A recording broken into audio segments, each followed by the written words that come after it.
Okay. Orúkọ mi ni Aare Kola Aregbe from the Aregbesola family.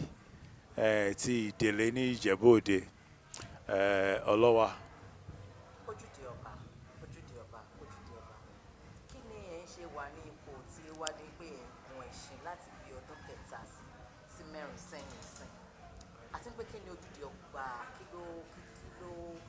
ni ìtumọ̀ ojúde ọba fún àwọn tó ẹ̀ṣẹ̀ ń wo ètò tó ẹ̀ṣẹ̀ ń rí nígbà àkọ́kọ́?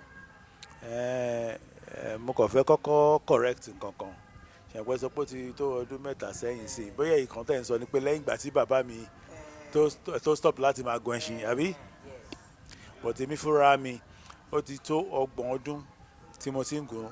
Kò yẹ kó tí mo ti ń gun ẹṣin nìkan, but tí mo ti ń gan lọ fún sí ojúdọba, sí ààfin ojúdọba. Bàbá mi ní tẹ́lẹ̀. Then bàbá mi, èmi pẹ̀lú bàbá mi àjọ máa ń lọ́gbà yẹn 30 years. Of course, bàbá mi stop ní kò bí ọdún 3-4 sẹ́yìn. Lẹ́gbẹ̀ẹ́ mi náà. So, but ojúdọba bó ṣe sọ bó ṣe jẹ́ orúkọ yẹn, ó mì pé ìta ọba níwájú ààfin ọba. Basically, ó mì pé ibi tá a máa ń lọ láti síwájú ìta ọba tá a máa ń lọ ń kí kábíyèsí aláyélúwà AWUJALE of Ìjẹ̀bú land láti fi ìfẹ́ hàn fún wọn, láti ti dúpẹ́ fún ìdàgbàsókè àti ètò Ìjẹ̀bú land tó ń bá wa ṣe ní dáadáa. Ṣé dẹ̀ mọ̀ pé kábíyèsí wa ọba tó ń fi yan gan ni, so we are very proud of him. So ìyẹn la ṣe máa gbogbo àtẹ́jú ọba ti dé báyìí wọn máa ń dùn ni. Àwọn ọmọ Ìjẹ̀bú nílé lóko àti àwọn tó ní ìfẹ́ Ìjẹ̀bú àti àlejò rẹpẹtẹ la máa ń gbà tí gbogbo ìlú máa kún, tí inú wa máa dùn, tá a máa yọ̀. Olé ni ẹ̀yin pé ti sẹ́yìn ní ojúde ọba yìí. Kí ni ìdí pàtàkì ẹ̀yin ti máa ń ṣe pàtì tiyín ká tó ṣe ojúde ọba gangan tí àwọn ọ̀rẹ́ ará ojúlùmọ̀ yín tí wọ́n máa ń péjọ sí gbẹ̀yìn fún àpèjẹ? Bẹ́ẹ̀ni, ṣe rí ó ti pẹ́, ó ti tó 40 ọdún tá a ti ń ṣe rẹ̀. Kékeré náà la bẹ̀rẹ̀ nítorí nígbà yẹn àwa náà máa ń wá ní nǹkan tó máa ń ṣẹlẹ̀ ni pé púpọ̀ nínú àwọn ọ̀rẹ́ wa tá a bá wá ń gbà yẹn àti dé ojúdọba kọ́la àbí okùjọ́ méjì.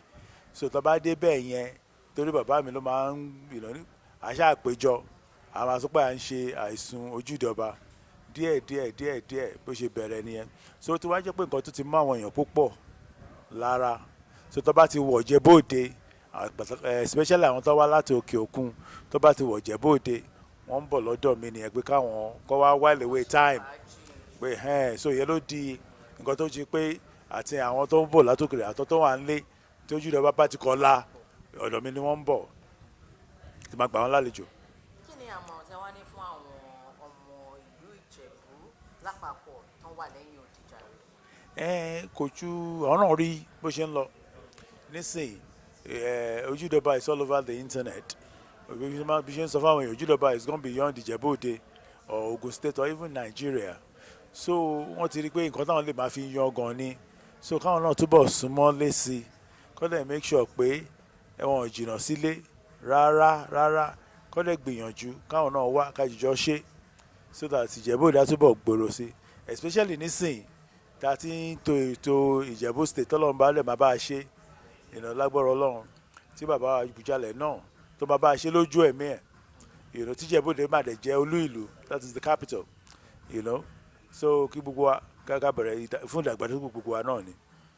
Ẹ ṣé bàbá mi, ẹ jogún láti máa gun ẹṣin láti ọwọ́ àwọn bàbá yín. Ǹjẹ́ ìkankan náà ọmọ yín nífẹ̀ẹ́ láti máa ṣe nǹkan tẹ́ ẹ jogún lọ́wọ́ àwọn bàbá yín, àbí ẹ ti ever sọ fún kan nù wọn, àbó ní ìtótẹ̀lé yín wá láti òkè òkun kẹ́ẹ̀tẹ̀ gbé gun ẹṣin náà? Okay, ṣe rí nígbà tí èmi ń bá bẹ̀ kò sẹ́ni tó force mi. Bàbá mi ò force mi, bàbá mi ò force mi. Ó wà inbuilt ni. The last time tí mi kan ẹṣin was 1 year ago. Odò ẹṣin wà nínú compound stable wà. Àbí tí mo tún gùn ní jẹta àbí over a year. Bí ìgbà tí èèyàn wà mọ́tò ni tí kan bá ti wà ability bí bọ́jú máa ń sọ ó yàtọ̀ sí ability. So gbogbo àwọn ọmọ yẹn náà èyí tó rẹ̀ tẹ́yẹ àyè táǹfààní tó bá sílẹ̀ fún. Bóyá torí pé wọ́n wà lóko tó wọ́n máa ń wá tó bá dẹ̀ wá náà gbogbo wọn náà máa ń gun ẹṣin. àwọn olè wa ní láti dúpẹ́ fún ti ojúde ọba tẹ̀ ṣe lọ́dún yìí torí ìbù la ṣe lọ́dún mọ̀ràn báyìí kí ni ká máa tún retí kan lọ́la kankan tó jẹ́ dídí ìgbésùn. ṣé tẹ̀lé ọláyà ẹ̀rú tẹ̀ ń bà mí torí ẹ̀yin náà rí gbogbo ìlú ṣe kú ìbù la ṣe tó tọ́ ẹ̀rẹ̀ rí gbogbo àwọn tó wà ń bí màá fẹ́ dúpẹ́ lọ́wọ́ bàbá mi bàbá òkú bóyè jọ tí wọ́n tún fi ìjókòó yẹ mi sí lẹ́nìí dẹ́sọ̀lì fapọ̀ ọ̀la ojúde ọba wọn fi kò mo dúpẹ́ lọ́wọ́ èmi náà mo tún dúpẹ́ gbogbo àwọn kílọ̀tì pé planning committee ojúde ọba because kò easy iṣẹ́ tó ti ń ṣe látijọ́ tó fi rí báyìí especially coordinator ojúde ọba committee Chief Fasi Yusuf ṣe mọ̀ ó ti pẹ́ tó ti ń ṣe ọbẹ̀ yìí ìró tó fi wá di nǹkan tó everybody tí wọ́n nífẹ̀ẹ́ tó tó yìí tí ìlú kún tí àwọn companies brands tó fẹ́ associate pẹ̀lú nǹkan tá à ń ṣe mo dúpẹ́ lọ́wọ́ gidigidi gan ni mo tún wá dúpẹ́ lọ́wọ́ bàbá wa AWUJALE ọ̀gbágbá agbọ́tìmọ́lẹ̀ because tó bá jẹ́ tí wọ́n ní because gbogbo tá à ń ṣe yìí náà àwọn gan lọ́wọ́ around the center lọ́wọ́ around ní center gan because ẹ bá gbọ́ ní pé ojúde ọba that is the forecourt of the king that is níwájú ààfin ọba àwọn gangan là ń kí àwọn gangan là ń ṣe wọ́n dẹ̀ ń dúró tì wá gbogbo nǹkan tó dẹ̀ gbogbo nǹkan tá lè fi ṣe ni wọ́n make available fún wa so mo dúpẹ́ lọ mo dúpẹ́ lọ gbogbo ọmọ Ìjẹ̀bú general àtàwọn tó nífẹ̀ẹ́ wa níjẹ̀bú àti governor náà gbogbo tó ń support àti gbogbo àwọn sponsors àwọn companies àwọn tó ti wà tẹ́lẹ̀ tipẹ́tipẹ́ Glo ní o FCMB ní o tó ti ń sponsor wa tipẹ́tipẹ́ adúpẹ́ lọ́wọ́ wọn àti wọn ní wọn tó ti join náà adúpẹ́ lọ́wọ́ wọn wọ́n ṣe gini gan ni. lẹ́ẹ̀kan sí ẹ bá mi dárúkọ yín fún gbogbo tó ń wò yìí. Aare Kola Aregbe lórúkọ mi. orúkọ mi ni Aare Kola Aregbe watching Kese Dodo. Right, orúkọ mi ni Aare Kola Aregbe keep watching Kese Dodo show.